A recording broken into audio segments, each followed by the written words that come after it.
안녕하세요. 임마누엘 장로교 우종희 목사입니다. 네, 계속해서 여러분 같은 말을 반복하는 것 같은 느낌도 없지 않아 들고 있습니다. 그렇지만 지금 야고보 기자는 굉장히 센시티브하게 내용을 지금 정리해 가고 있습니다. 아주 센시티브하게. 제가 야고보 기자 말씀 읽으면서 이렇게 가는 이유는 뭘까라는 종종 생각하는데, 왜냐하면 이게 굉장히 중요한 문제이기 때문에 그런 것 같아요.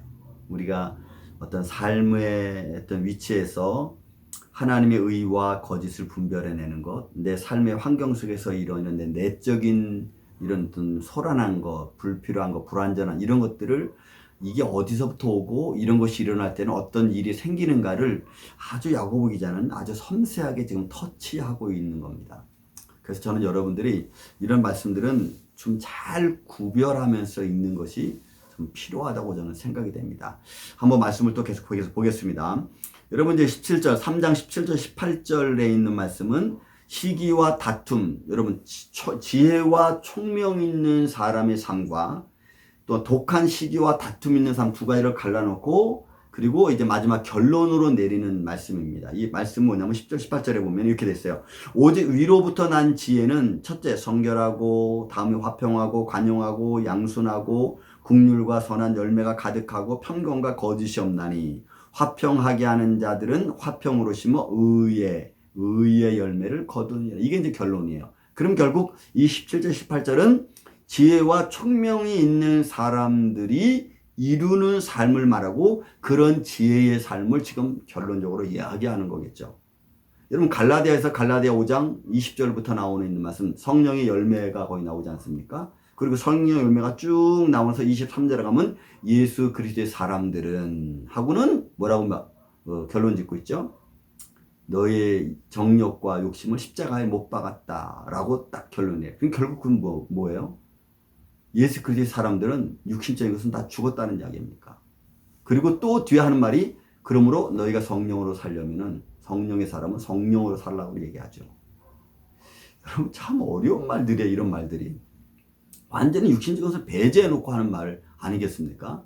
또 인간적인 어떤 욕망, 어떤 이제 죄성도 다 배제해놓고 말하는 거 아니겠어요? 근데 우리는 그게 쉽지 않다는 거죠. 죄성을 가지고 있는데 그것 가지고 있음에도 불구하고 그걸 이기고 살아가야 되니까 여러분 이게 대단한 거예요. 예를 들어 여러분 스데반 사건이 사도행전에 나옵니다. 7장에 스데반 사건이 나오는데 스데반이 하나님 말씀 외치다가 하나님 영광을 바라봤어요. 근데 하나님의 영광을 바라보는데 돌이 날라와. 그 돌에 맞아. 하나님의 영광을 바라보고 있는데 돌이 날라와서 얼마나 많이 날라왔는지 그 돌에 맞아 여러분 죽잖아요. 근데 그 죽으면서 또 하는 기도가 뭐예요? 아버지여 저들의 죄를 저들에게 돌리지 말아달라는 거예요. 여러분 이게 불가능하죠. 예수님이라면 그래 하나님의 아들이니까 또 그렇게 생각. 여러분 스데반은 불가능하잖아요. 그럼 결국 하나님의 영광을 바라보고 있을 때 스데반의 마음은 이미 하나님의 영광에 이른 모습을 예수님과 함께하는 모습을 가졌다는 거 아니겠어요? 그러면 그의 삶 속에 지금 뭐예요? 성결과 화평과 관용과 양순, 긍휼, 선한 열매가 이미 가득하게 삶 속에서 맺어지고 있는 거예요.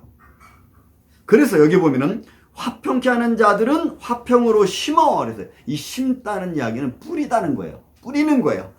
화평을 막 뿌리는 거예요. 이렇게 밭에 뿌리는 거예요. 그러면 뿌려진 씨앗은 화평이라는 뿌려진 씨앗은 자라나겠죠. 그 자라나는 것이 열매고 그것이 곧 기쁨을 주는 또 그것이 곧 우리에게 아름다움을 주는 그런 모습이 아니냐. 그럼 다시 말씀드리면 여러분 정리를 하면 이런 거예요. 지금 위로부터 난 지혜와 총명입니다. 자, 그런 지혜와 총명자가 누구냐라고 질문을 던졌죠. 누구냐라고 질문을 던져놓고 그 말대로 그 선행으로 그 지혜와 온유함을 드러내라. 지혜와 총명을 드러내라는 거예요. 그리고는 독한 시기와 다툼, 이런 독한 시기와 다툼이 있으면 자랑하지 말라는 거예요. 왜? 진리를 거스르지 말라는 거예요. 그러면은 화평이 이루지 못하는 거예요. 다시 말씀드리면 여러분 지혜로운 자, 총명 있는 자, 화평한 자는 그 화평을 심어서 다 하나님 의를 하나로 만드는 거예요. 여러분 화평케 하는 자는 복이 있나니 저는 하나님의 아들이라 일컬을 받는다라고 하는 마태복음 5장 9절에 있는 말씀하니까 화평케 하는 자. 그래서 심어서 화평을 이루는 것. 하나님의 사람들이 할 일입니다. 그러니 여러분 야고보가 지금 들려주는 말씀이 얼마나 무게감 있고 이게 정말 얼마나 과연 나는 이거 할 수 있을까라고 하는 의심이 들 정도로 강력하게 지금 사실 말씀하고 있는 거 아니겠어요? 그냥 승부 한번 설교 말씀 듣고 흘러가 버릴 말씀이 여러분 이게 아니에요. 이건 매 순간 우리가 묵상하고 내가 이거 독한 시기와 다툼에 빠지고 있지 않은가. 그럼 나를 좀 견책해 보면서 이 십자가를 바라봐야 되니까 죄송하지만 불가능한 일 같아요. 하지만 우리는 해야 될 일입니다. 왜요?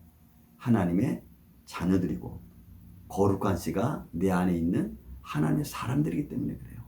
여러분 좀 무거운 아침 묵상입니다. 그렇지만 이 아침 묵상이 무겁더라도 오늘 저와 여러분이 지켜가야 될 믿음의 길이 아닌가 봅니다. 여러분 오늘 여기서 화평을 심고 뿌리는 여러분들의 삶을 통해서 영광을 이루시기를 주의 이름으로 축원을 드립니다. 감사합니다.